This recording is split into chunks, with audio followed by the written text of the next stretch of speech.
Community Board 2, and I'm happy to meet all of our presenters tonight and learn what people are doing to support the young people in our district. So we have the remote meeting announcement somewhere that the meeting is remote. It is being recorded. We help people with accessibility. If there are issues with accessibility, people can let the office know. What else do I need to tell you? It's an open meeting. We're glad you're here. Oh, here's the piece of paper with all of the information. We'll make it known when there are topics for comment by committee members, board members, or the general public. As far as I know, there's nothing controversial here, but you never know. So we do have a format in that. And we ask everyone to keep the microphone muted when you're not speaking. And we encourage community board members especially to have their cameras on. So I see the little red dot. That means we're recording. Are we? Yeah. Okay. Okay, so our agenda is basically a report and an update from the JAC organization, the theater company, and so on, of which Alec has been our member for many years. And then we're hearing from the DNA Learning Group, and we'll have an opportunity to hear from each presenter and then ask questions and so on. There'll be a president's report, and then of course new business and any business from the community.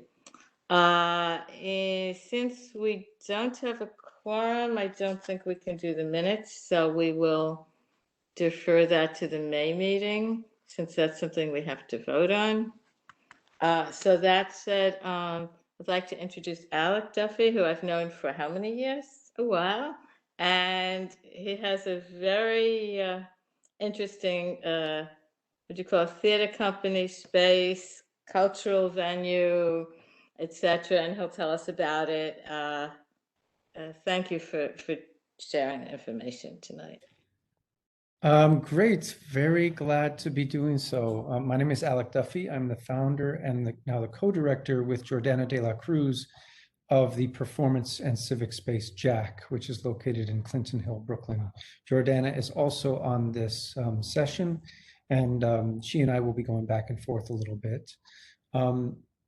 I just wanted to give a little bit of background to JAC for those who don't know. We were started in 2012 on Waverly Avenue in Clinton Hill in a garage that we converted into a performance space, about a 40-seat performance space. About maybe 2 years ago, we began a process of moving to a new, larger space. Our lease had expired on our previous space, and we engaged in a move. And I'm going to share now my screen. Let's see.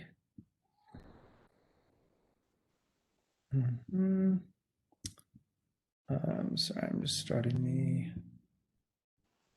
Okay.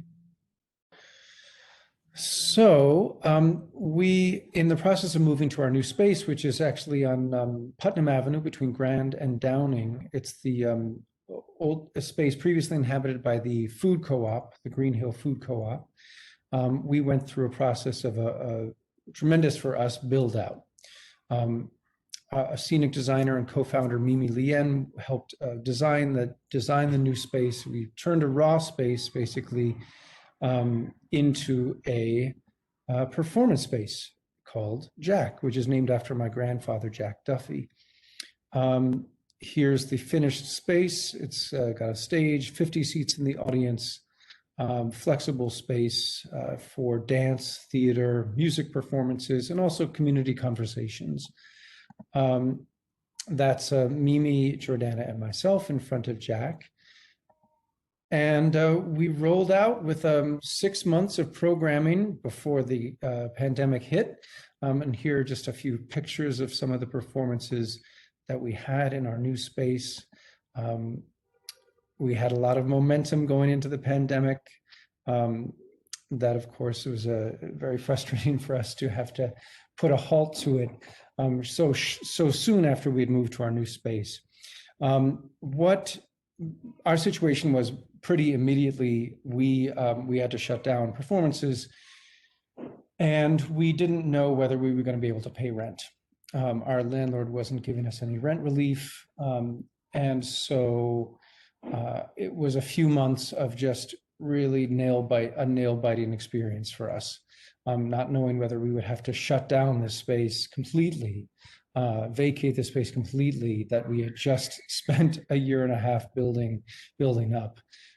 Fortunately, we were able to secure some federal grants from the National Endowment for the Arts, from New York Community Trust, and other family foundations that actually helped us get through the pandemic. And around June of last year, we breathed a sigh of relief because we knew that we would make it through, given that support and the support of a lot of the folks in the community who donated in May when we sent out a big plea for help. So I'm going to kick it over to Jordana to talk about what we ended up doing with the space when we were in shutdown mode.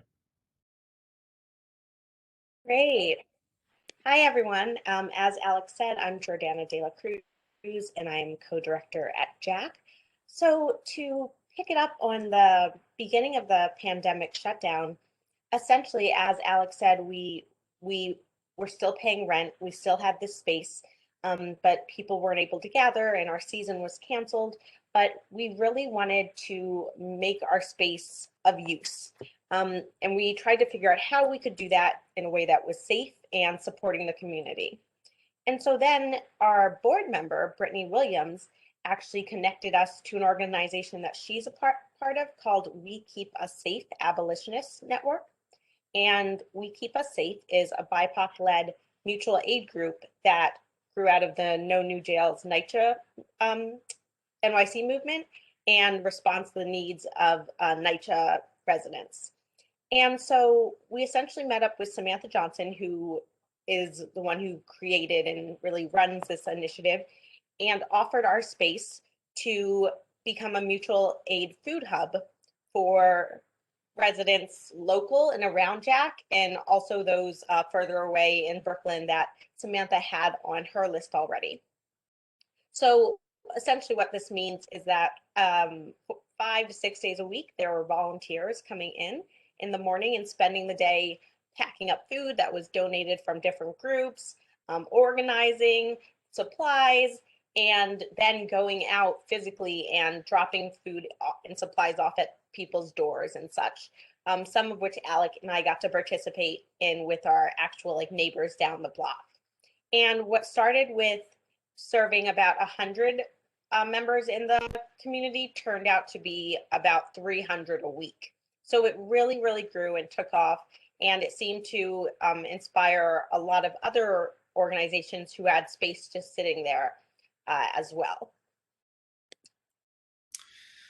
Great, and I'll continue to talk more about our efforts to connect with our community online as well as in person. So one of the things that we'd wanted to do for years was actually hold a candidate forum for local office. These are often these forums are usually held in big halls for 300 people, and they're packed. So our space our physical space was never big enough for something like that. But suddenly, with the state Senate and state assembly races coming up this previous June, we realized that we could actually hold and host these candidate forums online, and that it bypasses any kind of problems around the intimacy of our space. And so we held our first candidate forum was last May for the state Senate race. And we had about 1,000 people view this video, which we streamed live on Facebook. And it was a tremendous success for us in that there weren't really, up to that point, there hadn't been any candidate forums for this race. So we knew that we were able to provide a service to the community to get to know these candidates, and also welcome a lot of people who didn't know about Jack before to our website and to our mailing list through this effort. Really, accumulation of an idea that an art space is a political space, is a community space, that they are all intertwined, and that we don't just want to present performances, but we want to be in thorough conversation with our neighborhood. We held a candidate forum for the city council race this past January. And we hope to do one outdoors actually in May. More on that hopefully in the coming week or so for this city council race again. We also held conversations around the topic of reparations and mutual aid as part of our series Reparations 365. This was just last week. And I'll kick it over to Jordana again to talk about the artist residencies. Great, thank you. So essentially, we had the mutual aid group at our space for what we thought would just be a few months turned into about 6 or more months. And so then after that, we had our space that was available and open again. So we thought, okay, we've been really focused on the community and we're a performance and civic space. Let's lean back into our performance aspect. And in that, we decided to have an open call for artists in residence program that essentially each artist that was chosen from applying would have 2 weeks in the space, unlimited, whatever hours they wished. We essentially would hand over the key for them to do what they needed to do the way they wanted to do it, and a $500 stipend for rentals and things so that they could really use the space, use the lights they wanted, add audio and such.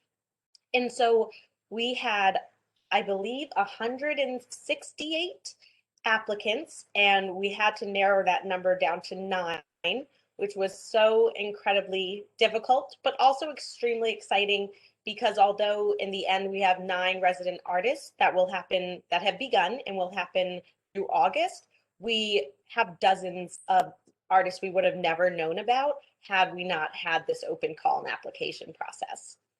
Something that I think is really exciting about this is that there is no presentation at the end. And I say that as an artist and coming from an artist perspective. During this always, but also during this pandemic, we all need to take care of ourselves. And I think it's great to not have the pressure of a final report or a final presentation for a Zoom audience or a small private audience. And so thus far we've had, we're on our 3rd artist in residence, and the program's going really great. We're starting our live performances in September. So knock on wood, that's the plan. And so we'll have our first production, which will be a music production in September with Justin Hicks. But during the summer, we made sure that the residencies were multidisciplinary and very diverse in age, discipline, culture, and everything. So we have composers, we have local arts organizers, we have the a Black Poet Society, lighting, and theater ensembles and troupes, and individual explorations from artists.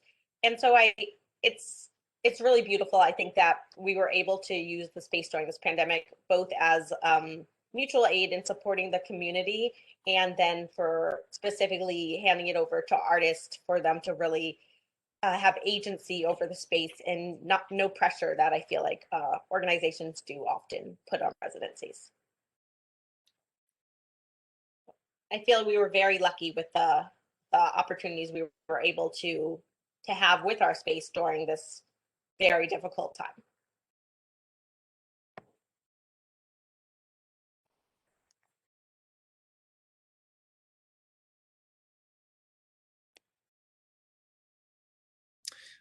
We will have some outdoor programming this spring and summer. So if you're interested in finding out more about that, you can go to our website, jackny.org, and sign up for our mailing list, and we can let you know about upcoming events. Thank you for this opportunity. Thank you.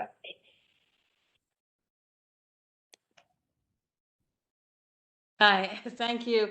I really appreciate hearing about the process of how you changed from being a live performance space to going into the mutual aid and the artist residencies in response to the pandemic. I had wanted to parallel this with a report from a larger cultural organization, but we weren't able to uh,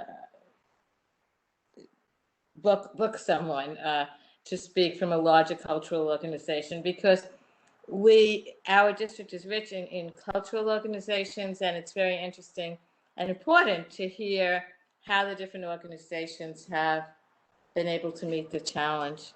So with that, I see Nick from our committee, so we do have quorum. Okay, so with that, does anyone from the committee have any questions for Ms. Dela Cruz or Alec?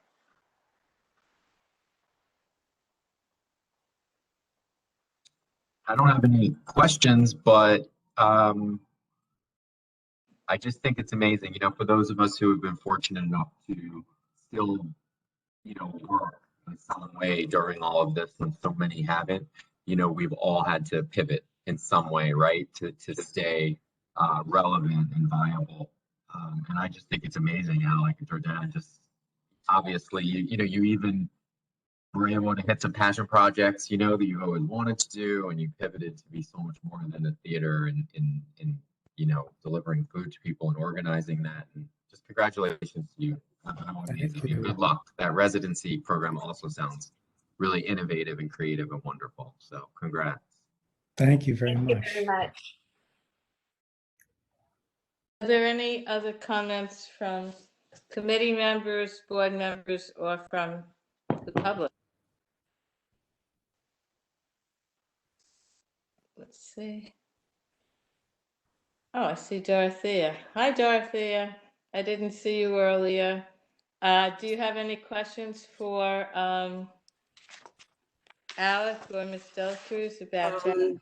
No, I don't have any questions. I was on earlier, but I think it was when they were doing the big presentation. That's probably why you didn't see me. Oh, okay. Well, welcome and glad to see you. Okay. Mm-hmm. So, being that there's no further questions or discussion, and again, we applaud you. We think it's really remarkable how you pivoted and supported the community and the artists during this time. So our next presentation is from the DNA Learning. So welcome, and this is an exciting new venture in our community. So we're interested in hearing about it, and I'm sure we'll have lots of questions. Thank you for coming out tonight. Well, thanks a lot to the community board for inviting us, and I want to congratulate Jack on launching their community space in such a difficult time. We're going to talk totally different, which has to do with science, but also really has to do with culture. My name is Dave Miklos. I'm the executive director of the DNA Learning Center at Cold Spring Harbor Laboratory, our parent organization. Here is a view of it on Cold Spring Harbor on the North Shore of Long Island. Cold Spring Harbor is quite a famous place if you know about science, because we're home, even though we're little, we're big in influence because we've had 8 Nobel Prize winners who have called Cold Spring Harbor their home. Here they are here. They all worked with the molecules of genetics, DNA in particular. And again, although we're a little institution, really very small in size, we have a very big impact worldwide because we rank #1 in the world in citation impact. And that means that each article published by a Cold Spring Harbor Laboratory scientist is cited more times than articles by scientists in other institutions. And these are in what are called high impact journals that reach a lot of scientists. Well, this is my little institution, the DNA Learning Center, which is housed in this former school building in the village of Cold Spring Harbor. We really pride ourselves in exposing children and the public to hands-on science. And here's just a measure, a very careful measure of the number of students worldwide who we either work with directly or use the methods that we developed. Importantly, this number of about 30,000 students come to our center, or we go to their school to do labs every year. These are kids who come for a week-long summer camp each summer. These are ones doing extended research projects that take place over a whole school year. These are at centers licensed around the world to do our kinds of experiments and ones that we're allied with. These are commercial kits that we've developed to be used in schools, and these are students who do analyze DNA sequence using bioinformatics tools online. So you can see it's about over 500,000 students that we can actually count per year. Well, what we want to tell you about is a new center that we're setting up here on the corner of Tillery and Adams Street in downtown Brooklyn. This is one of the buildings of the New York City College of Technology, or City Tech, which is part of the City University of New York. And hopefully you'll recognize this location right off the exit ramp of the Brooklyn Bridge. It's one of 4 centers that we operate around the New York metropolitan area. This one in Cold Spring Harbor, one that we already operate in Harlem, one at Regeneron Pharmaceuticals, and one that we formerly operated at Northwell Health. And here's the one in downtown Brooklyn. Here's a little bit about the facility, which will open in about a month for a soft opening. It has 6 lab classrooms around the outer area in green, 2 bioinformatics labs, which are for working with computers, an exhibit, and a lunchroom. Let me show you those spaces as they look now under construction about a week or so ago. Here's the main entry area, which will house an exhibit. Here's another part of the exhibit area facing out onto Tillery Street. And here's a concept of one of the exhibits that we'll have there. Hallway, lunchroom. Because the students are typically doing an experiment that takes place over lunch, so it's important that we have a place for them to eat. One of the typical lab classrooms that can hold either 24 or 36 students is this one. And the bioinformatics labs, which are really great learning spaces. Well, in just one moment, Allison is going to tell you a little bit about our summer program that we hope that you can spread the word about, because that's how we'll launch our center in Brooklyn is during the summer with camps. But I wanted to tell you about an affiliation that Cold Spring Harbor Laboratory has had with Brooklyn for over 100 years that very few people know about. The forerunner of Cold Spring Harbor Laboratory was called the Biological Lab at Cold Spring Harbor, and was founded in 1890 by the Brooklyn Institute of Arts and Sciences, which had just been really formed as an institution from other pieces in that year. Well, you may know some of the other institutions that are part of the Brooklyn Institute of Arts and Sciences and that were folded into it after Cold Spring Harbor Laboratory. And here they are along the axis of Flatbush Avenue, the Academy of Music, the Children's Museum, the Brooklyn Museum, and the Botanic Garden are all sibling organizations to Cold Spring Harbor Laboratory. So when the DNA Learning Center moves to this site at City Tech, it will in fact be coming home to Brooklyn to join these sister institutions. So with that, I'm going to turn it over to Allison, who will just give you a little more detail on the things that we have going for students this summer.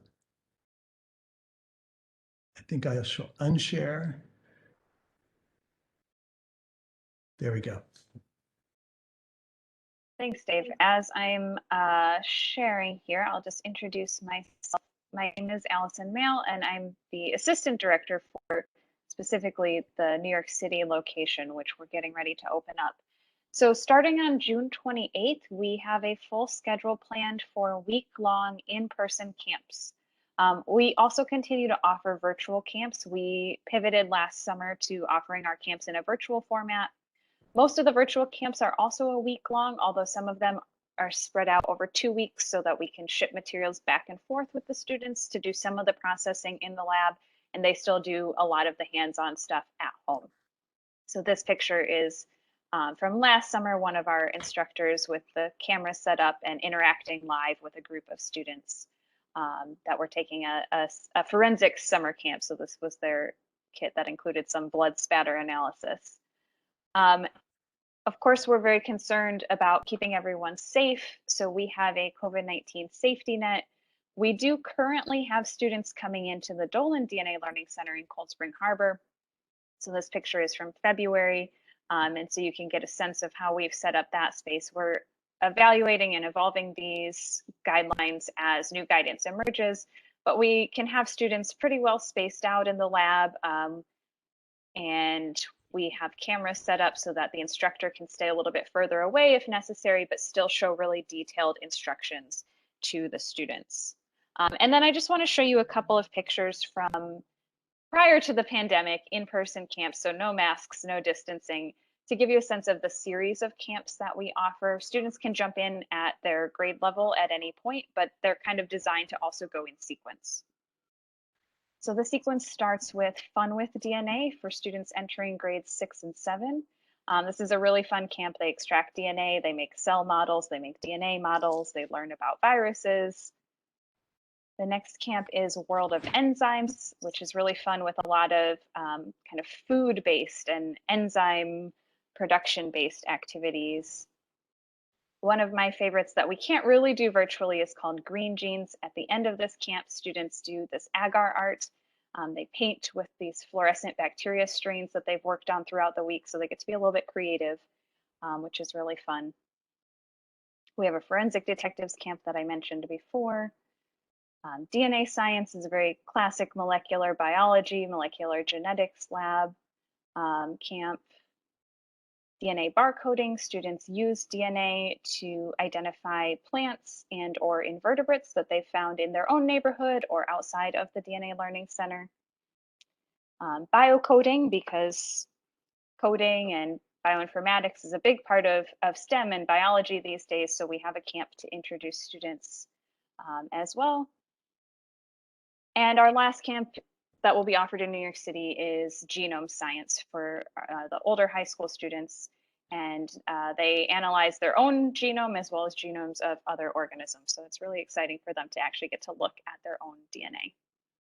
So registration is open. Enrollment will happen on a rolling basis. And we do have scholarships available as well for students who need them. And those are also offered on a rolling basis. And as Dave said, we would really appreciate any help sharing this information and getting some students in to do hands-on science soon, in a couple of months.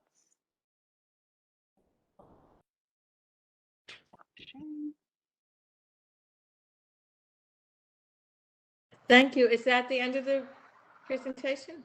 Yes. Thank you. This was fascinating.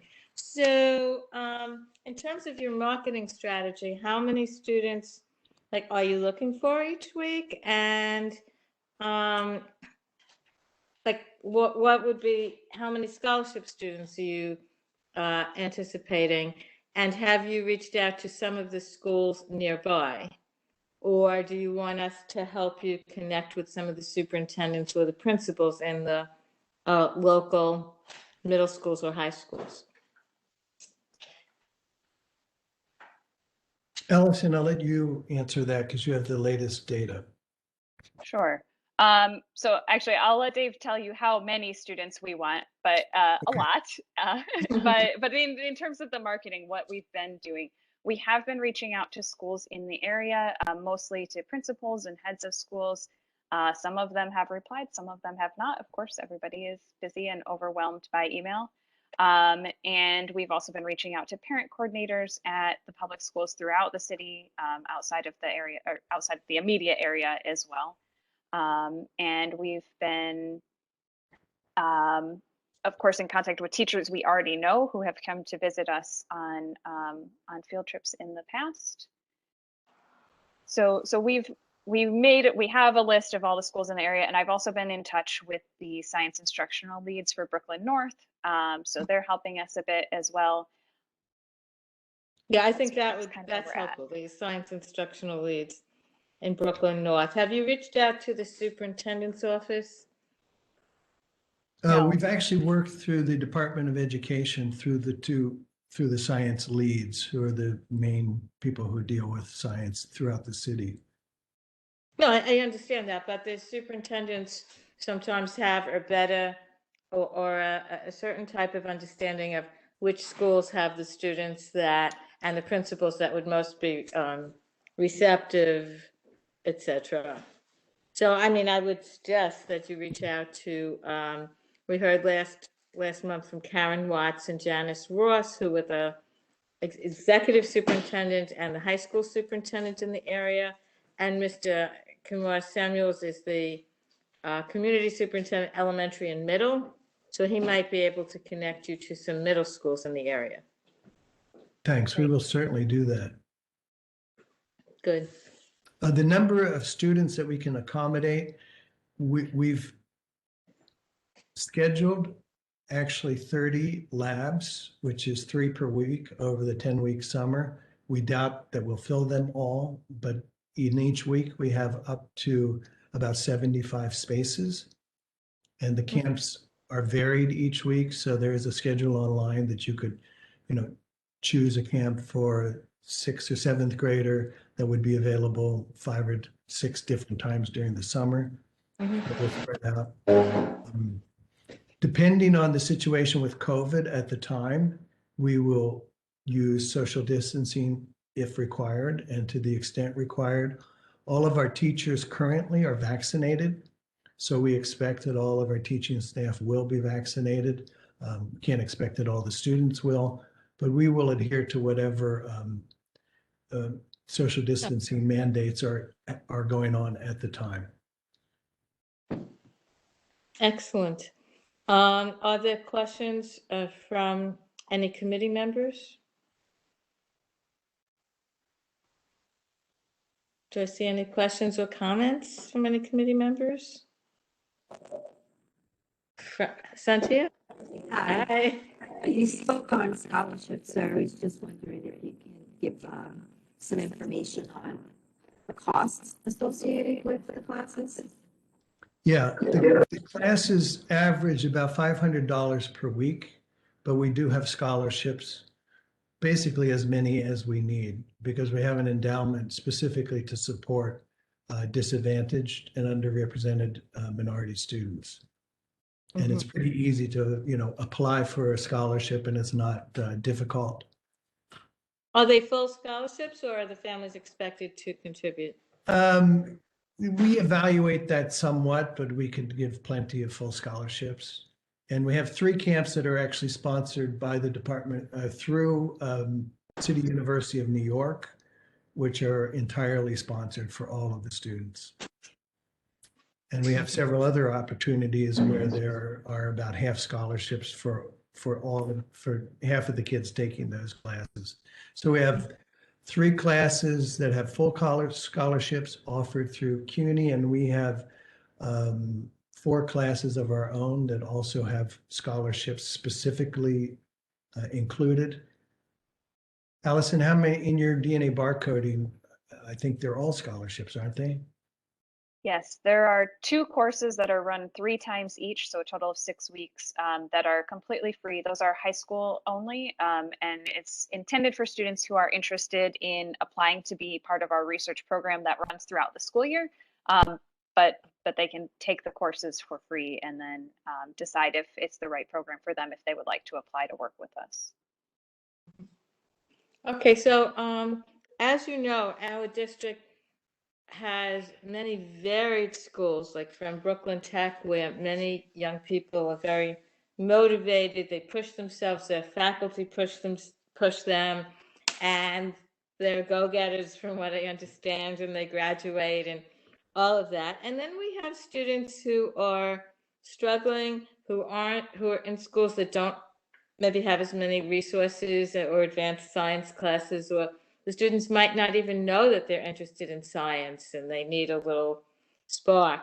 So how are you specifically trying to encourage some of those students to join your program? Well, we have a list of all of the schools within a mile of our facility, so we're specifically targeting them. But we have a list of all Science of the, skills, science skills high school is, yeah, just Yeah. anyone that's within a mile of us is on what's called our key schools list, among other schools. But also we have experience in that we've been running this lab in Harlem for 12 years now. And about 2/3 of the students who come to that center are on scholarships, and about 2/3 are disadvantaged, and about 2/3 are underrepresented minorities. So, we have some experience doing this, and we have been in parts of the city for some time now. Mhm. And our trustees specifically want us to reach a large and diverse population, which is why we went through such an effort to start this big center in Brooklyn. Because here on Cold Spring Harbor, we do not have a particularly diverse population. But we found that if we extend the services that we've offered here on the North Shore to the students that come to Harlem, for example, that it works entirely fine. And in this way, the students in public schools can have the same experiences that kids have here out on the North Shore of Long Island. And that's really our goal, is to sort of level the playing field. We just have a grant that was just funded from the New York Foundation called the Richard Lounsbury Foundation. And that grant will specifically allow us to begin taking on individual high schools where we will help them implement research programs. In other words, to be sort of like Brooklyn Tech or Stuyvesant.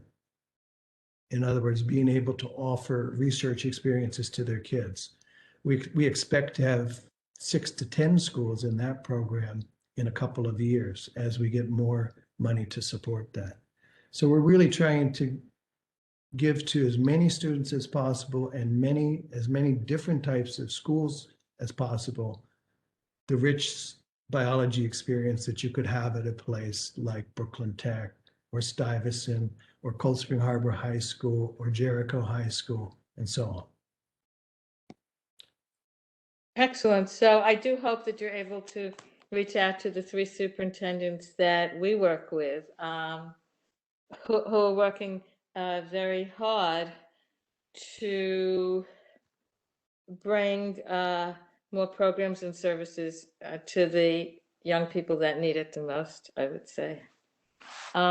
This was very, very interesting. Yeah, I see Cynthia McKnight. I know she works in the DOE. Cynthia, are you unmuted? Can you tell these folks what you do and how you can help connect them? No? She's muted. Okay. I know she works for the DOE and would be very helpful in this endeavor. Are there any comments or questions from anyone in the audience tonight?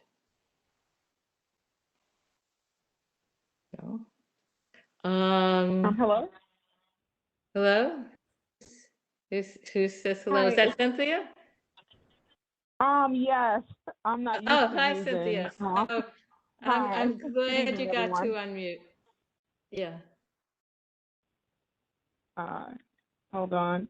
I'm used to Zoom, so this is a little complicated, but hi, I'm Cynthia McKnight. I'm the Brooklyn Borough President Appointee for Community Education Council 13.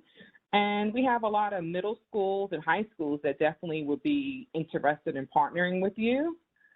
A lot of our schools are Title I, and the kids are extremely bright and they want to learn. I did put my email address there, but I'm willing to set up a meeting. Great. So we can further discuss. We would love that. And also maybe when we meet, you can give us some advice, because I noticed that in the American Rescue Plan Act, a lot of money is coming to schools to do summer experiences and to help kids to make up on the things they missed during the COVID-19 pandemic, such as hands-on activities or science or labs. So I think we have a ready source to help support this. I mean, we have our own sources of scholarship money, but if we can also perhaps use that American Rescue Plan Act that will help us as well. Yeah, that would be great. We could definitely connect. It's a huge need in our community. Thank you, Cynthia. Cynthia, and you left Thank your, you. you said you put your email in the chat? Yeah. I'll look it up right now. Thank you. Excellent. That's why we love having these meetings with people from different areas and connecting people and networking. So are there any more questions, comments, discussion for these speakers? DNA learning. Well, we wish you well. We're very excited that you're coming to downtown Brooklyn, and we already want to invite you back next year to hear how it went and you know, how the program's going and what we can do to further support the work. Well, and when we're physically open and able to take visitors, then we'll invite the community board to come and take a tour of the place as well. We'd love it. Thank you. We're getting bored in front of our Zoom and Webex screens. You know, we'd like to see the world. Okay, so thank you. You're welcome to, oh, Nick, do you have a question or a comment? No. I saw your hand. Okay, whatever. Just Okay, messing with so, them. what? Okay, so you're welcome to stay, or if you have other things, you know, whatever you need to do. And we appreciate your time. I hope you'll excuse me. I have a little bit of a family medical situation that I need to attend to, but I really appreciate meeting you all, and I hope I meet you all in person on the streets of Brooklyn or at our center or at your places. Excellent. Thank you so much. Okay. So what I'd like to do is segue to the President's report. I have a few announcements and kind of questions I want to ask you all, my committee, in terms of direction for us. This is in no particular order.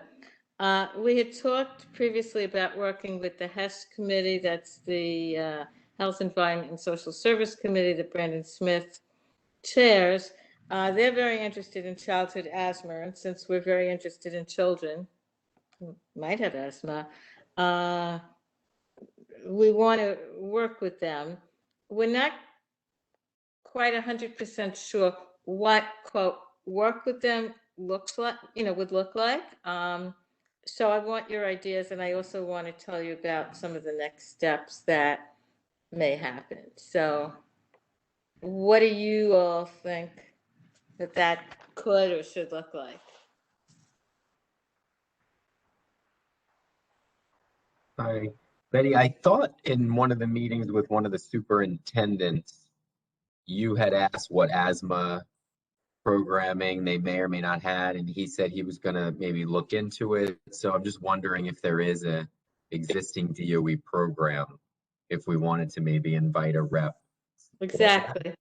to Are participate. you like in you my had brain started. or something? That's exactly what I wanted to talk No, about. you said it. You said I listened. I listened. Amazing. Okay. So there's a program called Open Airways, which is a program of the American Lung Association, and they work collaboratively with the Office of School Health. And in the meeting when the superintendents were there, I remember that one of the superintendents said he hadn't heard of the program, he didn't know about it. So I did some research. I spoke to the woman who's the liaison. I actually got some information, not only about the what? Did somebody say something? Not only about the program, but which schools were implementing it and which schools weren't. So we can have a more robust conversation about which schools are implementing it, what the it is that they implement, and what some recommendations that are, you know, scientifically based, evidence-based, you know, good practice would be. So maybe we can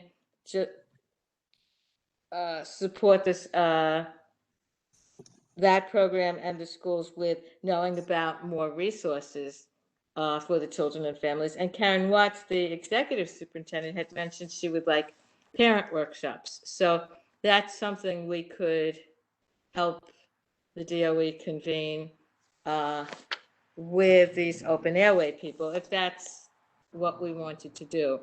So I did get some initial statistics that did show that the schools, that the communities in District 13 and in Northern Brooklyn in general have a higher incidence of asthma than, let's say, in Southern Brooklyn and in other boroughs. So that gives us some information to work with. And we also have which schools the program was implemented in and which schools weren't. So, you know, people could say, well, we have this program, but if they're not doing it, why aren't they doing it? Could they, should they, why? And it's very interesting because I learned that if schools have less than 200 students, they don't get a school nurse. And that's really important to think about, and maybe that's something our advocacy could be about. Because why should those children, just because they happen to go to that school, not get the services that other children get? So when I researched which schools did not have the open airway program, they were schools that had less than 200 students. And we know there are many reasons for that. Yeah? Did someone say something? Okay, so that said, the HES committee will be meeting May 5th. So if you're, which is next Wednesday, I believe. So if you're able to attend that meeting, they want to dive deeper into this. Dorothea, did you say something? It said speaking. No, I haven't said anything at all. I've just been listening and Okay. thinking. Because you know how I am. I have to think, and I'm just trying to figure out how the two committees are going to mesh, even though one is health and we're talking about youth. What will we be bringing to the table, and what will they be bringing to the table, and how will the two committees be able to do something productive together? Right, I agree. Yeah, because I you know agree. me, We're I still always have to think wondering. about things first.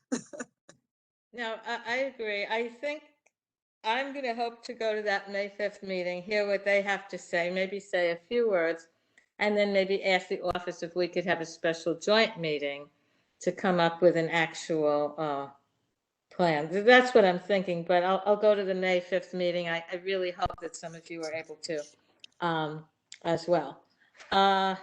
Okay, so a few other things.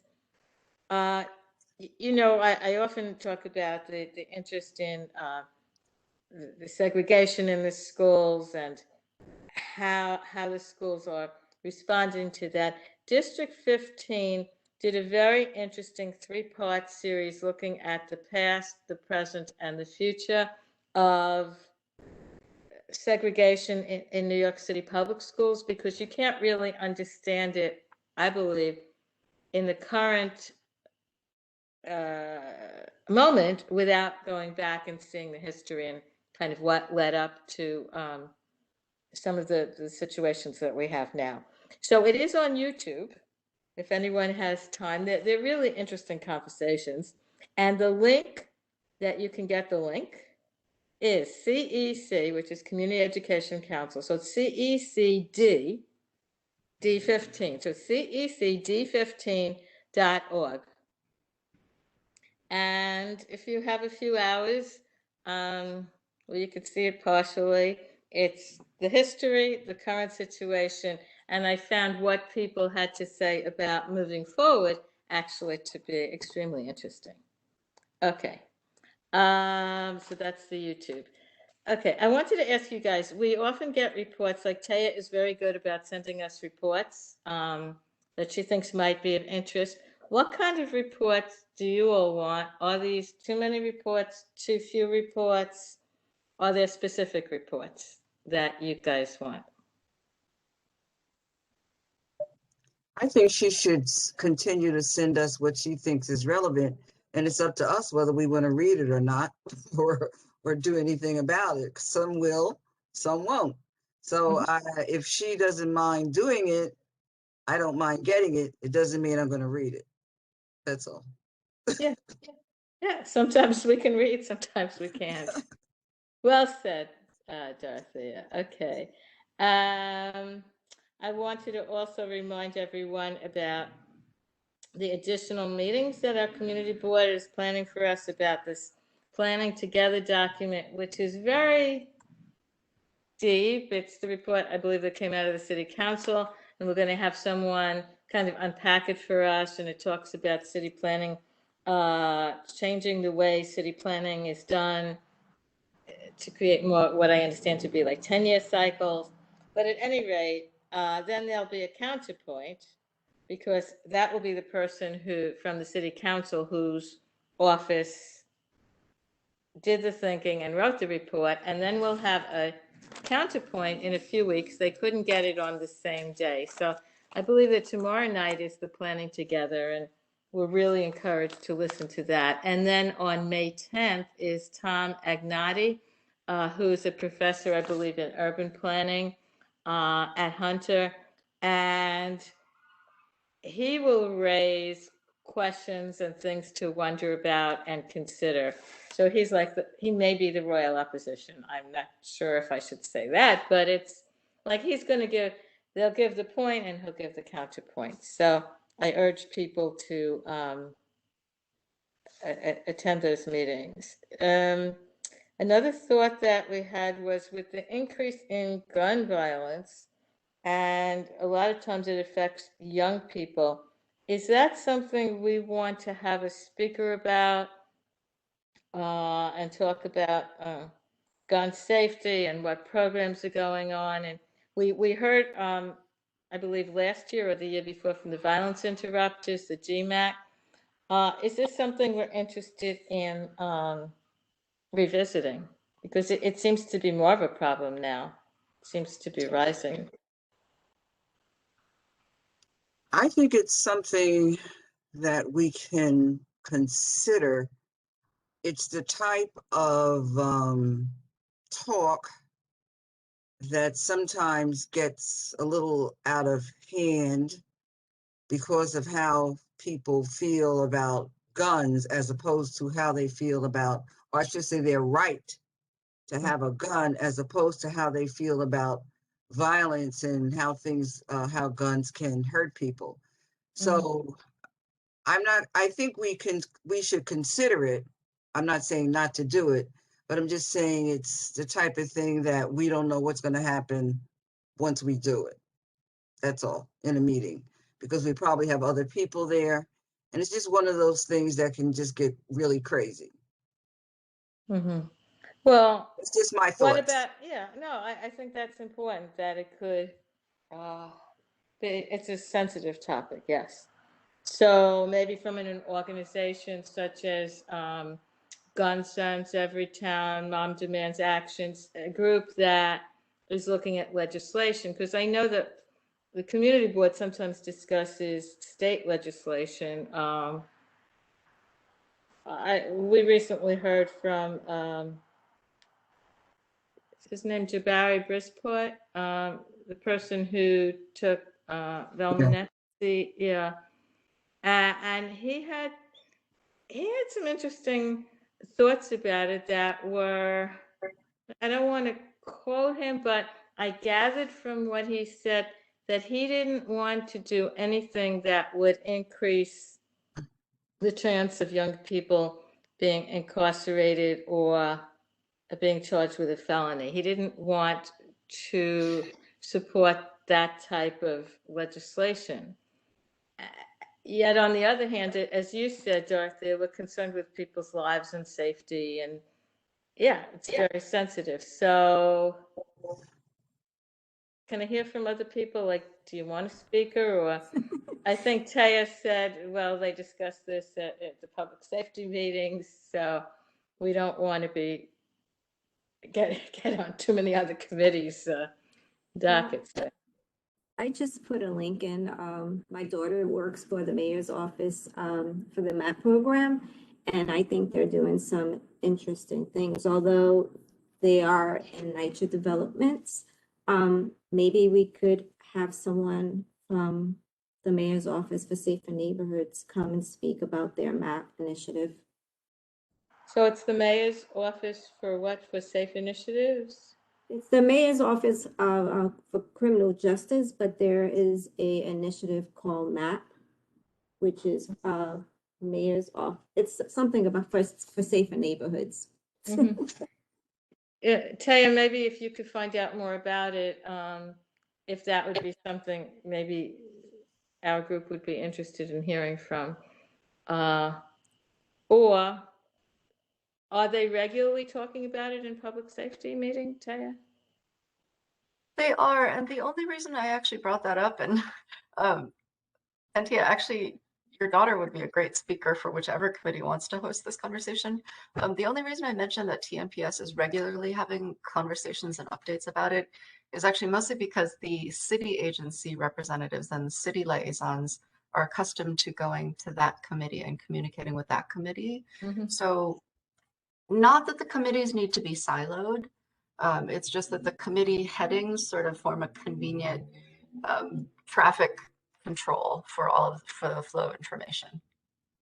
That said, CMPS's agendas are very full for this month and next month. So I'm sure if you wanted to tackle some aspect of this that is specifically related to youth education and culture, I'm sure they would welcome that and probably come and I think it's related to young people, and I'm also looking toward, we have to come up with our district needs, and I don't know that we have had that many presentations that translate into that document. You know, we always say that the library needs extended hours, etc. But maybe this would give us some more insight, because young people seem to be victims of some of the increasing gun violence. So it could be relevant to our group. I could share an exercise that oh, sorry, Nick, go ahead. No, go ahead, Taya. Just to share an exercise that some of the other committees are doing that I think has been really helpful is they're reviewing the speakers and topics that they've invited to committees since the previous round of SDNBR. So just as an example, like if you look at the two organizations that came to speak to us today, those are organizations that have come forward to the committee. We already have natural partners in them because they came and took time to speak with us. And those, I'm sure both Jack and DNALC would be able to articulate and maybe help us shape some specific budget requests, right? So it's an exercise that other committees are doing. It's kind of a year in review. What did we talk about this year? What felt important? What did we hear from our district neighbors? I don't, that's a very good point, because I remember when I first joined this committee, when Lenny was the chair of YECA, and we did seem to get more community neighbors who were concerned about, like, the sports program, the park, the things that affected individual people that, people articulated. And I haven't seen that much recently. Maybe Lenny just attracted these people. I don't know. He's very dynamic and he knows a lot of people.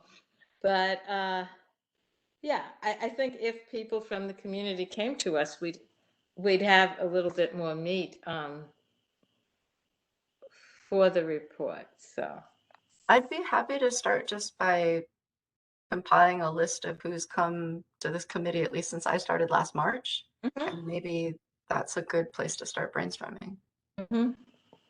And also, I guess when I joined the committee, but I thought it would be more of people from the community, like constituents, coming and sharing their concerns. So maybe we need to look at, is it in the bylaws, or where would we find what the community board does, and then likewise, like what does the committee do? Like some of the other committees, they have to do certain things by regulation. They have to do zoning things and ULURP things and so on. Sometimes I'm not quite sure what our mandate is. We used to have to review charter schools, but now and we were very busy. Remember, Dorothea, we heard quite a few charter schools. Right. But what do we have to do? Sometimes we review public art and the cultural institutions. I actually think this is a really important and maybe powerful discussion thread. I think it's important to remember that committees are not set in stone. They're not permanent. In fact, there have been changes to the composition and topics and titles of the committees on this board in the last 7 and 8, 9 years. I'm curious, like, if you think about the topics, youth, education, cultural affairs, I would be curious to know, how have those buckets evolved in the last decade?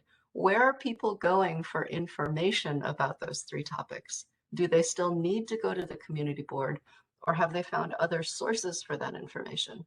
I know, for example, the school district, if you're a parent with a school-age child, there are so many available outlets now for registering complaints, suggestions, getting information that were not available when this committee was formed as Youth Education and Cultural Affairs.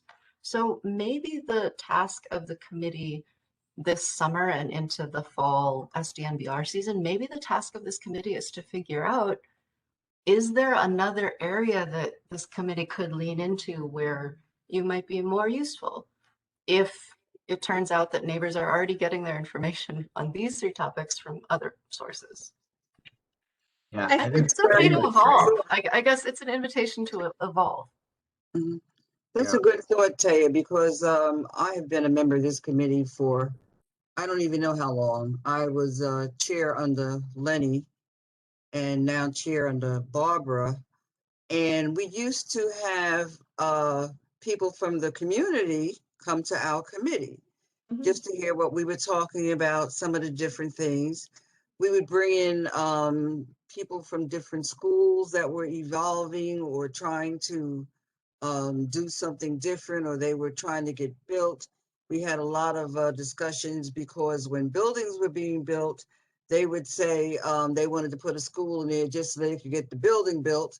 And we'd have a lot of discussions and meetings back and forth over that.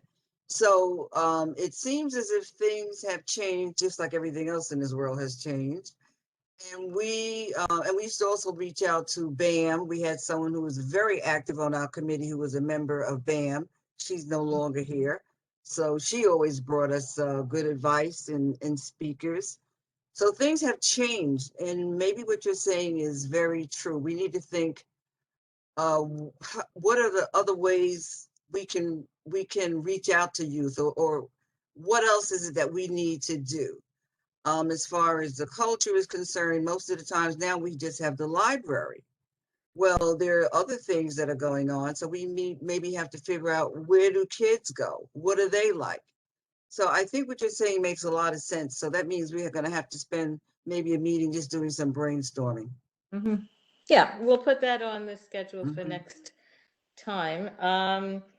I also think, like, when we think of youth, we think of young people. Maybe we need to go, like, to think about children from birth to the time they're in school, because getting daycare is still difficult for parents. There's so many systems. There's family daycare, there's city daycare, there's, some of the schools have programs for younger students, and some people pay privately for daycare, etc. It's a real conundrum when people need to find these resources. So maybe we can think about, like, youth, going down to maybe birth to age 3, age 4, when the public school system, as you say, has more resources and they reach out to parents more.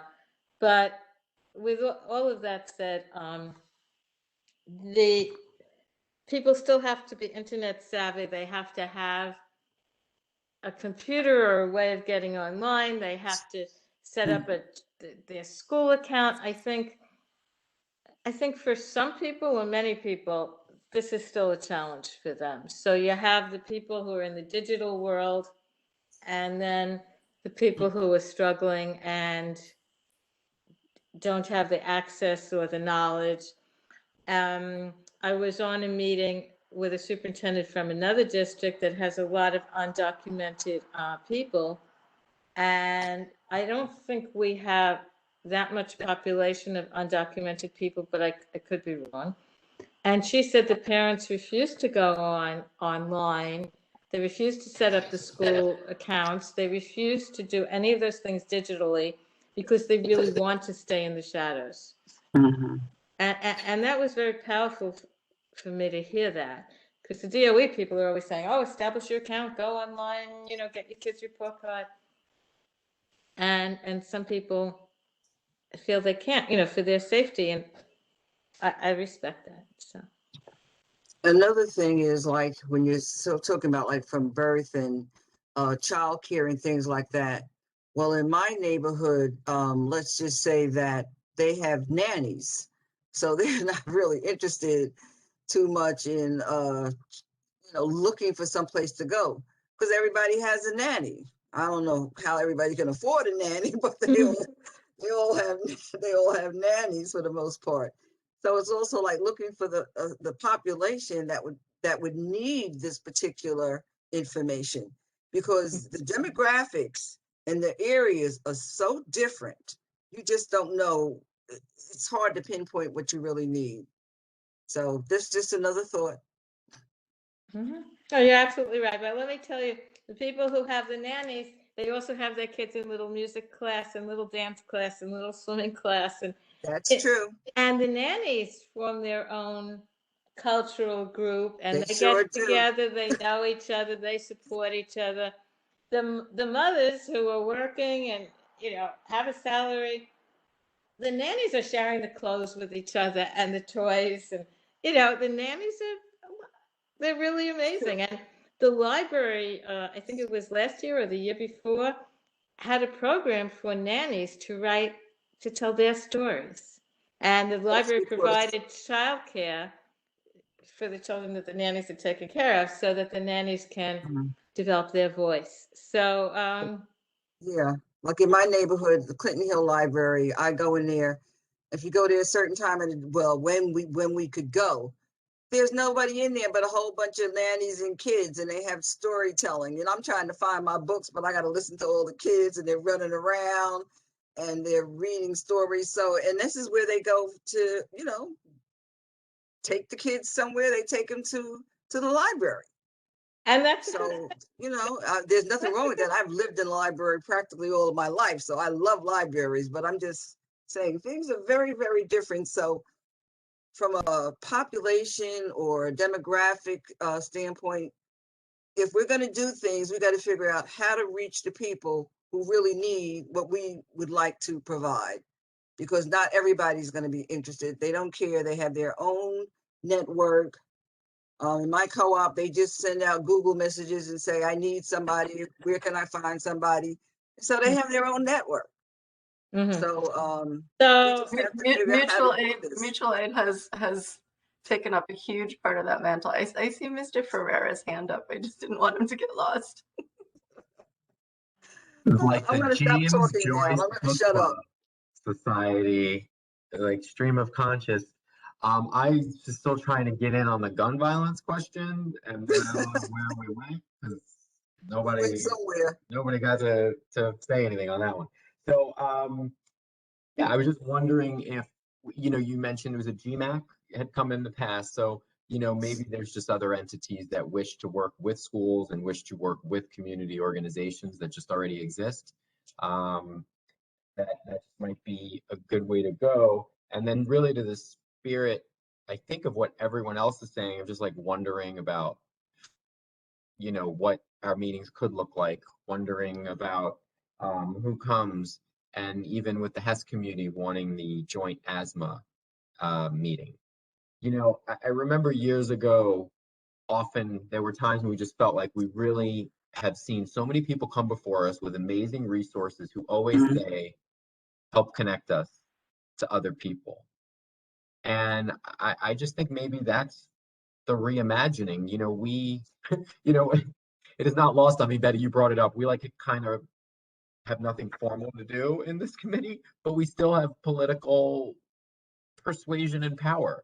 And so superintendents do come when we call, and heads of every institution. I mean, Chuck Schumer was on the other day. So I think that there is an intersectionality. Youth are the center of every single thing, almost, all right? And community schools are the big push, and they're only getting larger. They've had 2 RFPs. They're going to have a 3rd RFP in the city. That's the wave of education. And for those not familiar, you know, community schools is all about bringing in community partners, and there's an expectation that there's mental health programming as well as some sort of physical health programming and some expanded learning time programming. So that could be morning, lunch, that could be after school as we know it. So this is the push, and it makes sense, right? So this, you know, our health, you know, committee, so many of the education stats are because of health disparities and social determinants of health, literally, right? So a conversation they're having about asthma is directly tied to, in many cases, why kids are not coming to school, right? And then we can dip into chronic absenteeism, and then obviously that affects academics. So I guess my suggestion here is that we rethink maybe some of our meetings, and they're more forum-like. And we have superintendents who are interested in tackling asthma with Brooklyn Hospital, who's a resource maybe to help address that, and just bring stakeholders together who want to partner. And I think that's, you know, that if they want to partner, you know, I don't want to set anybody up, right? And like point a finger at anybody, you know, like why do you still have asthma when you have all these asthma programs?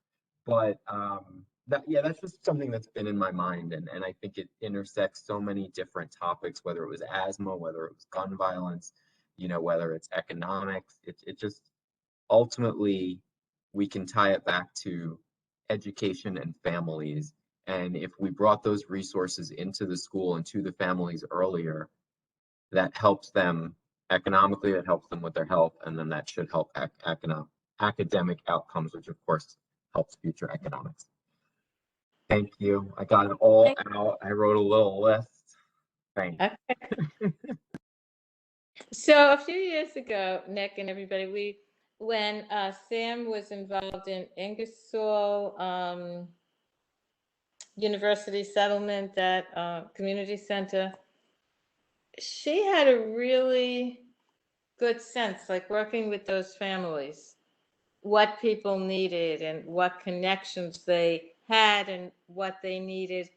And and I know she's very active in the community, and I guess she wasn't able to make it tonight, but it would be so good if we could reach out to more people who are kind of on the ground, so to speak, in some of the settings where the families who need to be connected, the settings that those families use.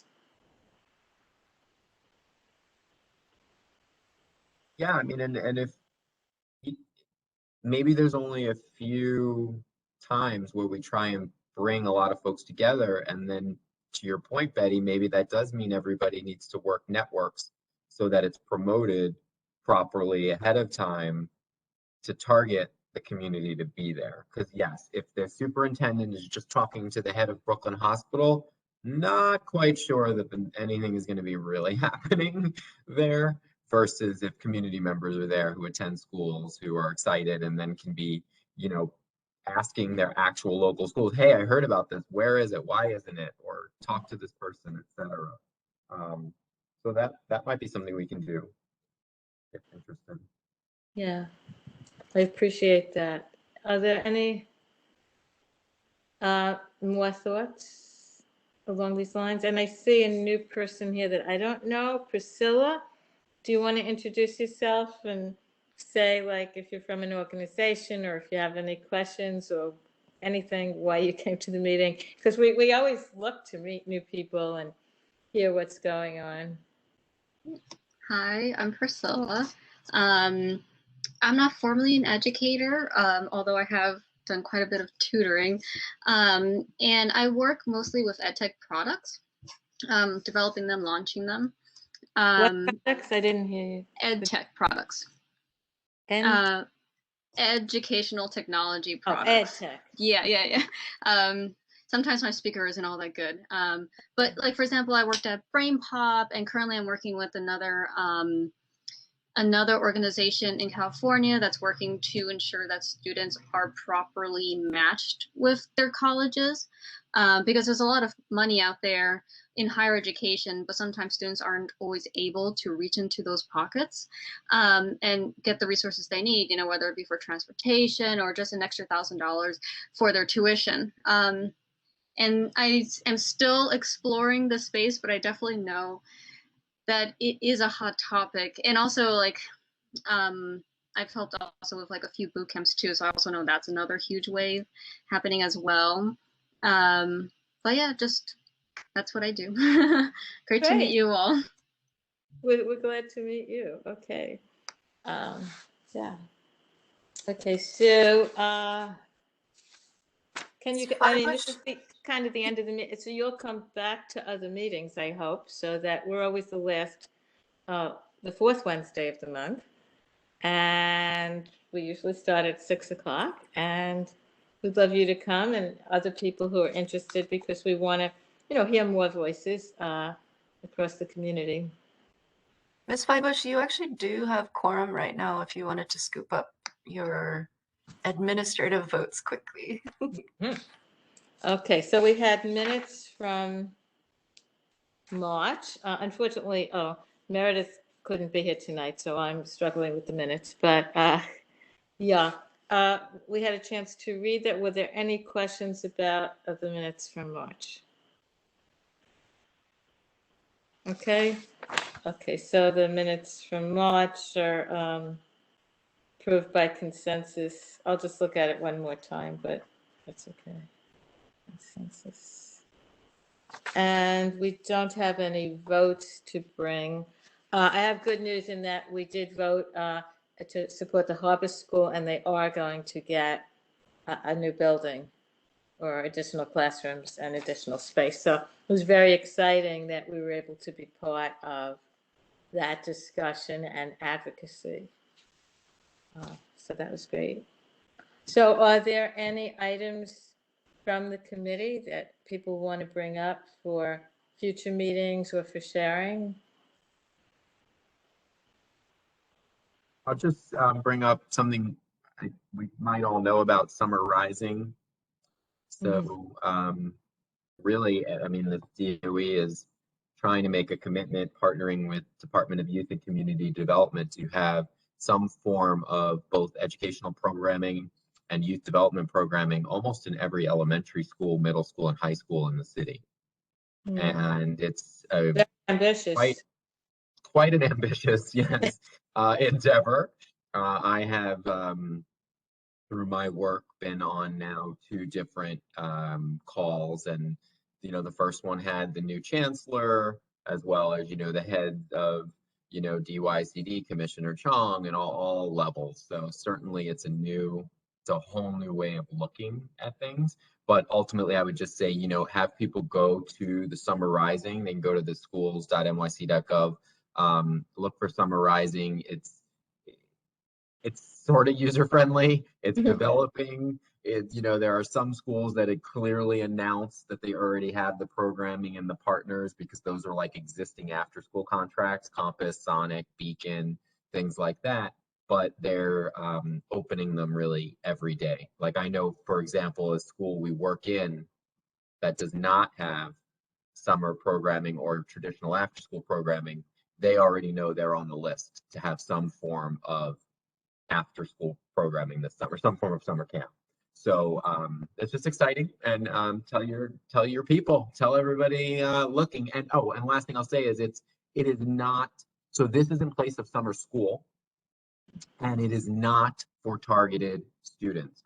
Any For single everyone. student Right. can sign up. Any parent can go to the website. They're encouraging it that way. Sign up online, select the school you want to go to. Mommy can sign up their kid because they work in Long Island City and live here in Community Board 2. Kid can go to Summer Rising in Long Island City. And schools have to take people as well. You know, as long as they enroll in time and they have the slots, principals can't hold all the seats for their kids and steer everybody. DOE was very clear that programs like DYCD run programs are supposedly in charge of enrollment.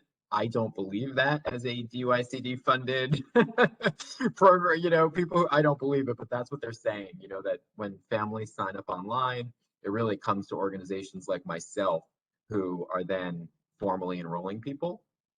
So really exciting. And I hope a lot of our families get to take advantage. Their kids could be in school from 8 a.m. to at least like 4:30, and elementary is 8 to 6. It's sort of combined staffing. I mean, DOE is going to run most of the morning, but there's going to be combined staffing. And then for middle school, it should be DOE only in the morning. And then they get turned over to whatever CBO is running summer camp to do lunch and then programming till 4:30. And that's Monday through Thursday. Elementary is 5 days a week. And high school is Thank you. happening, but I don't know anything else. Now, that is great. So I have two things to comment on. One is I know some people who are vendors who work for schools, you know, with their programs and so on. And they said there aren't enough vendors out there, like for some of the skills. Like I'm very involved in school gardening, and there are different vendors that help the schools with the school garden programming. And they just say, like 20 schools have contacted me. I can only do 2 schools, you know, like, so I think there might be some staffing issues. That's one concern. And the other concern is what I read and hear from people is that there's a disparity in that white people want to send their kids back to school, and people of color are much more hesitant. So I wonder how that will be marketed or communicated. Well, as we know, Betty, there are not going to be enough white children to take the seats of the city schools, so that will not be a problem. I can assure you none of my programs are going to be not serving people of color. No, I don't mean that. I just that mean, is happening and will continue to happen. but if kids are staying home, if their parents say, I don't want you outside, I'm saying that, not that there aren't spaces. Yeah. And to your staffing point, though, I will say I heard today one of the principals we work with, who is a very tough principal and, you know, high expectations, spoke to my team and said, I have no one interested in working summer. We want you to run the whole thing. The teachers are burned out and they don't want to do it. And that's not going to be allowed. But I just thought it was a really interesting and unexpected comment to your point, because usually it's the opposite. Like, I want the teachers to do everything. And the teachers usually a few years before retirement, they want those jobs so that their salaries are pensionable. So there you go. Okay, thank you for sharing that. Are there any other items from members of the committee? Or from Priscilla? Do you have anything to say? No. Okay. Okay, so I hope to see people online at some of the meetings we talked about planning together, and also the HES committee. And I'll see you online. Thank you for coming. Do we have a motion to adjourn? So moved. 7:20. Dorothea. Dorothy and Santia, thank you. Have a good few weeks, everyone. Stay well. And I hear we don't have to wear our masks outside. That's going to be